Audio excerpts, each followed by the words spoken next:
Muito bem, queridos filhos e filhas, eu pedi um pedacinho de uma música, porque ela tem tudo a ver com o que Jesus está falando para nós hoje. Então vamos lá cantar. Quem bem canta duas vezes reza, já dizia Santo Agostinho, bispo de Hipona, doutor da igreja do século V, né? Então vamos cantar.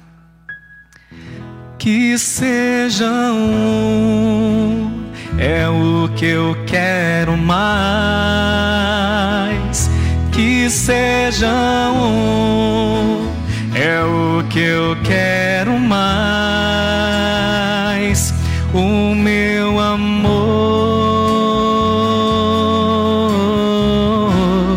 é que os torna capazes, sem medo algum, se amem mais, sem medo algum, se amem mais. O meu espírito é quem age e faz.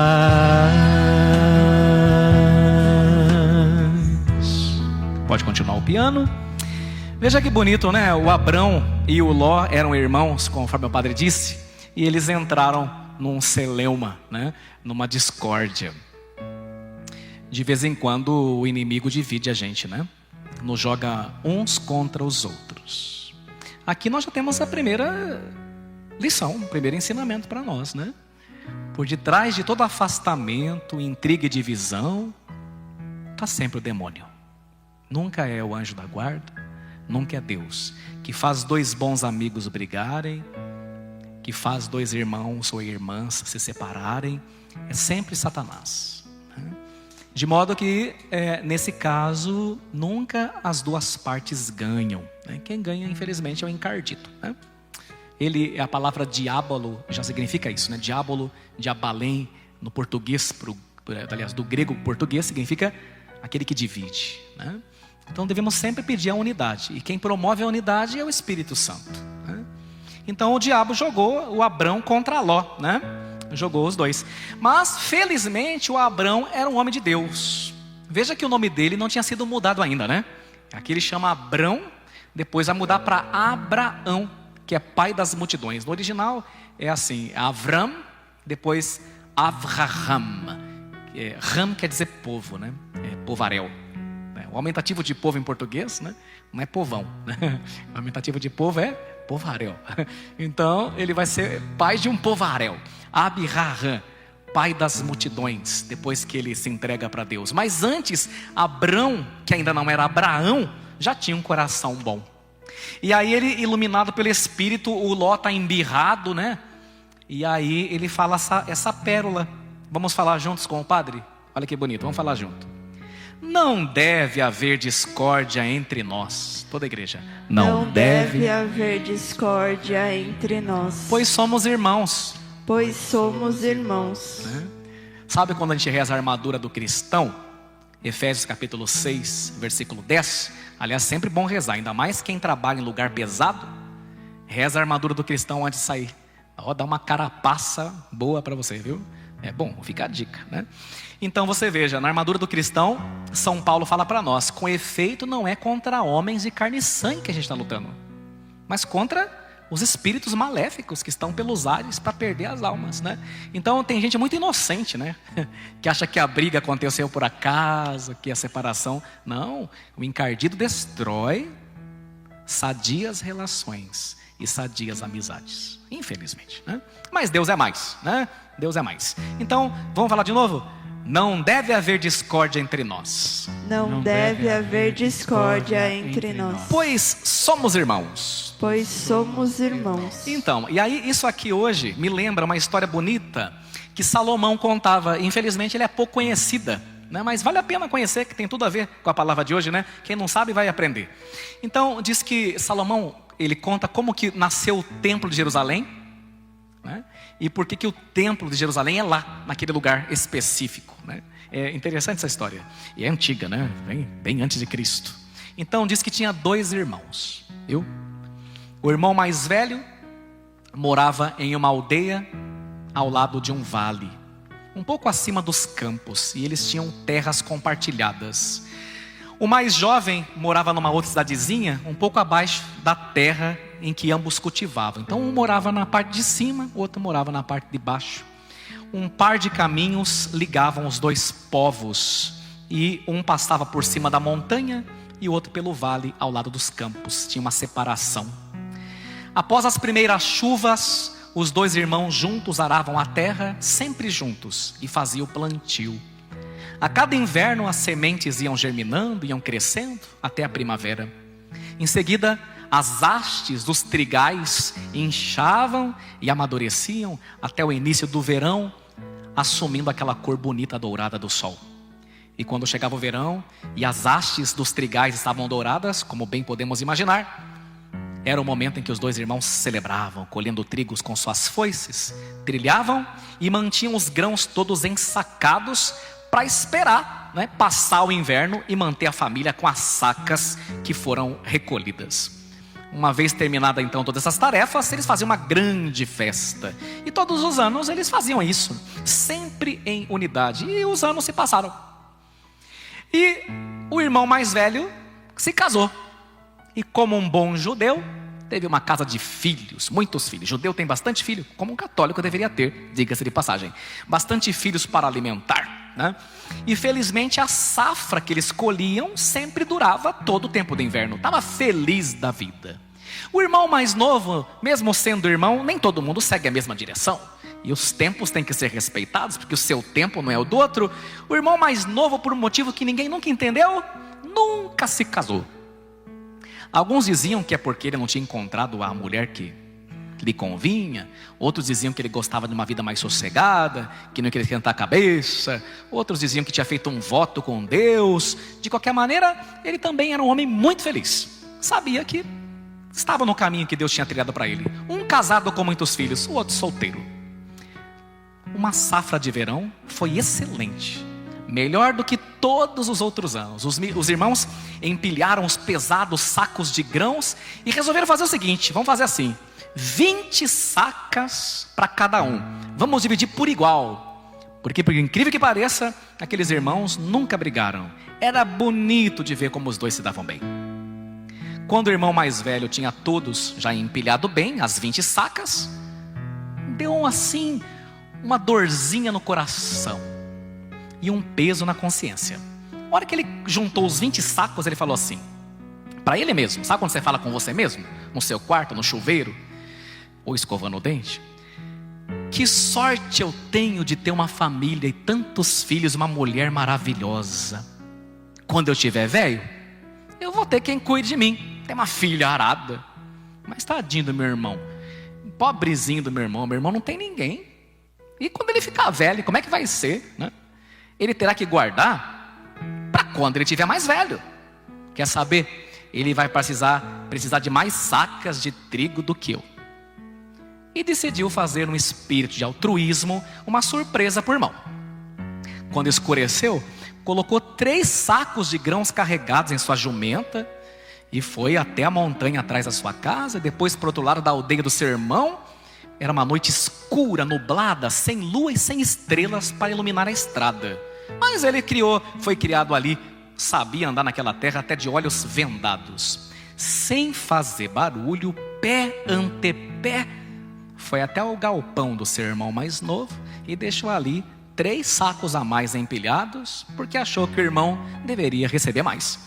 Então retornou para casa sorrindo com o pensamento de que tinha feito a melhor coisa que podia fazer pelo seu irmão. No dia seguinte, depois do café da manhã, a filharada já foi tudo para a sinagoga, para as escolinhas dos judeus. Aí a esposa dele perguntou como foi a colheita. Ele falou, a colheita foi muito boa. Ela falou, em quantas sacas? Aí ele contou uma mentirinha. Ele falou, foi boa, mas foi 17. A mulher achou estranho ele falar que a colheita foi tão boa e só 17, que geralmente era de 20 para mais. Então, o marido deu uma risadinha e saiu. Quando acabou de tomar café, a esposa foi no galpão contar. 1, 2, 3, 4, 5, né? É igual quando a esposa vai olhar quanto o saldo está na sua conta, né? E tem que olhar mesmo, vocês são uma só carne, né? Nada de ficar escondendo quanto dinheiro você tem no banco da sua mulher. Se você não quer que a sua mulher saiba quanto você tem no banco, não se case. né? Esquece, aí você não casa. Nada de segredo um pro outro, viu? Não pode nada disso. Senão não é uma só carne, isso não é casamento que preste, né? Muito bem. Porque às vezes tem umas mulheres, não ia falar, mas vou falar. Tem umas mulheres aí que eu acho engraçado isso. Faz 15 anos que eu escuto isso. Ô padre, deixa eu falar uma coisa pro senhor que está pesando em minha consciência. Aí eu falo o quê? De vez em quando eu pego o 50 do meu marido. Eu falo, uai, mas vocês não são uma só carne, a economia? Para que você pega? Para comprar mais coisinha para casa, às vezes uma tinta de cabelo. Tá, mas qual que é o problema? É que ele não sabe. É? Ai padre, ele é mão de vaca, ridículo. Eu falei, então vocês têm que sentar e conversar. Mas você não pode continuar pegando escondido, ele que tem que te dar. Então tem homem que é tão muquirana, né? Que consegue atravessar uma piscina com sorrisal e vai do outro lado e o sorrisal não derrete, né? Consegue chegar inteiro. Aí quem sofre é a mulher, né? Onde você viu a mulher ter que pegar dinheiro escondido seu porque você não dá? Acorda. Desculpa, mas que eu estou escutando isso faz 15 anos, não aguento mais. É muita mulher reclamando na minha cabeça. Eu não ia falar isso porque até vermelho, eu acho, né? Espera um pouquinho. Pronto. Bem, vamos voltar. Aí a mulher contou quantas sacas tinha. Ela falou assim, meu marido deve estar cansado. Ele falou que só colheu 17. Ela contou, deu 20. Aí voltou para ele, o marido chegou de lá da roça. Ela falou assim, amor, você anda cansado, hein? Ele falou, por quê? Você falou que deu 17. Nada, deu 20. Tá 2 da manhã. Ele foi lá, contou. Não tinha 17, tinha 20. Ele falou, puxa vida, então eu acho que eu sonhei que dei o saco pro meu irmão. Pegou 3 de novo, botou no lombo do jumento de noite. Não tinha lua, não tinha estrela, 3. Aí falou assim pra mulher, no dia seguinte, mulher, você contou errado. Imagina, é claro que é 17. A mulher esperou ele sair e foi lá, 20. Quando foi a terceira vez, ele falou, não, alguma coisa está errada. Na terceira vez, ele colocou de novo as 3 sacas de trigo em cima da jumenta. Só que dessa vez, a lua estava linda e maravilhosa. As estrelas iluminavam o céu naturalmente. E ele pegou o caminho mais curto. Naquele ele pegou o caminho mais curto, ele viu o irmão vindo de encontro com 3 sacos. E ele olhou o irmão oferecendo 3 sacos, ele levando 3 sacos. Daí ele falou assim, mas eu achei que era milagre. O irmão falou, e é? Porque o mesmo Deus que fez florescer os trigais podia dar quantas sacas ele quisesse para nós. Mas fazer com que o irmão ame o outro mais do que a si, só o Espírito consegue fazer isso. O homem não é capaz, isso é um milagre. Ele falou, mas por que você está dando 3 sacos para mim? Ele falou, mas por que você está dando? Eu falei, porque você é mais novo, não tem ninguém. Ele falou, e eu estou te dando porque você tem mais boca para alimentar, mais fio para comer. Então você precisa mais do que eu. Como é bonito quando a gente se esquecendo da nossa dor, cuida da dor do outro e a nossa desaparece, né? Eu gosto muito de um poema que diz assim, né? Tem na internet, é bonito. Fala assim, meu amigo me chamou para ir cuidar da dor dele. Então guardei a minha no bolso, que eu também tenho, e fui. Quando eu voltei para casa, a minha dor não estava mais lá. Porque a cura vem não de você pensar em si. A cura vem de você pensar no outro. Por que a gente está vendo tanta gente com ansiedade, gente? Tanta gente com depressão, né? Com taquicardia. Porque essa turma, infelizmente, eu não estou falando mal, eu estou falando a verdade. Essa turma não entendeu o segredo da vida. Qual que é o segredo da vida? Servir. Se colocar a serviço. Ah, mas eu também tenho problema, dor, desilusão. Pois é, todo mundo tem. Como dizia aquela música do Juca Chaves. Procurando o bem, todo mundo tem pereba. Só a bailarina que não tem. O que ele quer dizer com isso? Todo mundo tem problema. Todo mundo está preocupado, todo mundo está nervoso. Todo mundo. Mas quando você começa a cuidar dos outros, de repente os seus problemas aparecem e as sacas de trigo se multiplicam. Esse é o segredo da vida, né? Então, quando o texto fala para nós, a primeira leitura assim, é engraçado, começa assim, Abraão era muito rico. Não é que ele era rico de gado, de ovelha. Abraão era rico porque tinha um coração nobre. Que tem gente que é tão pobre, mas tão pobre que tudo que tem é dinheiro.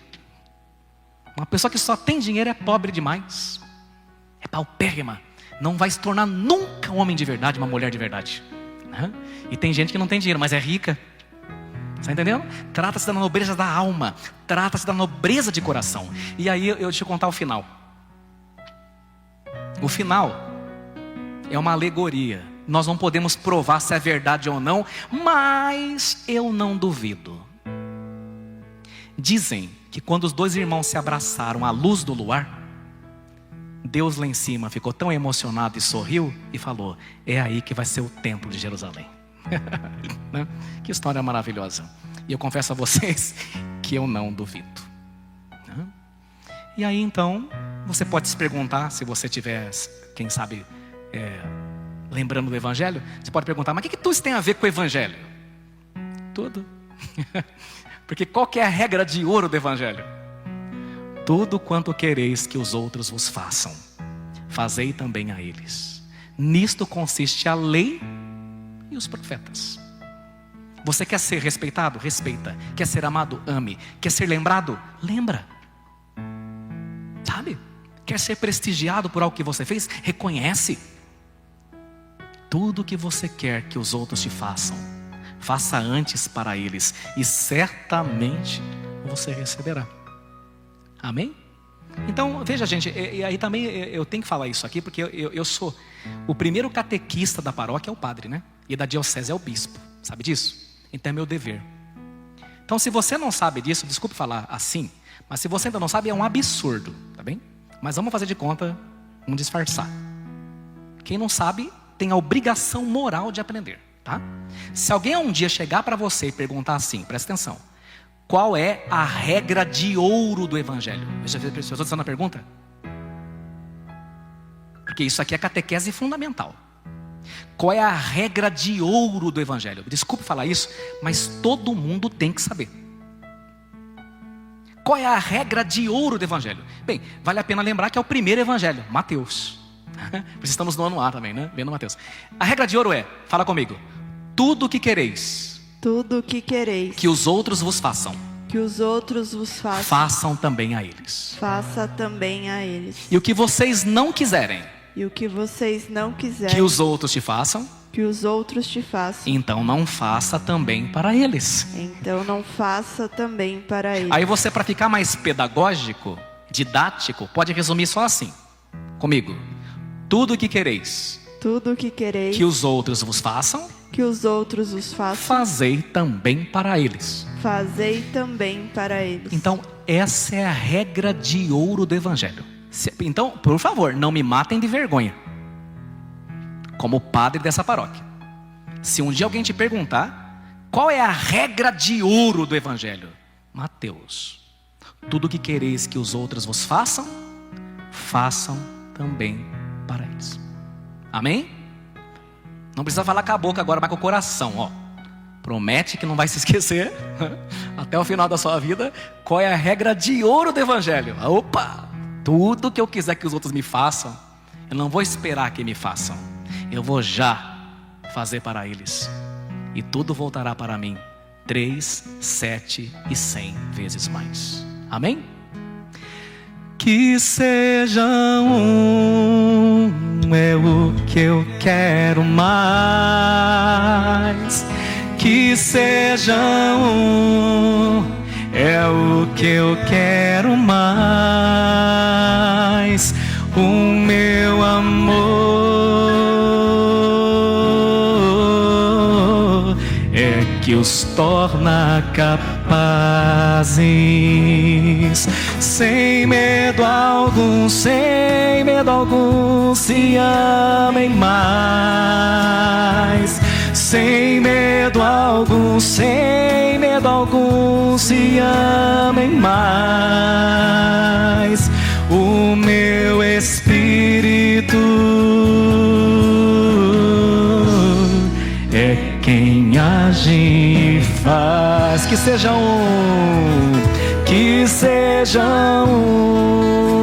é o que eu quero mais.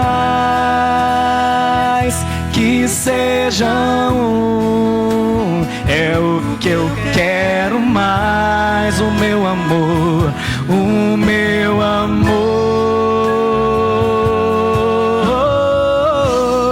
é que os torna capazes. Sem medo algum, sem medo algum, se amem mais. Sem medo algum, sem medo algum, se amem mais. O meu espírito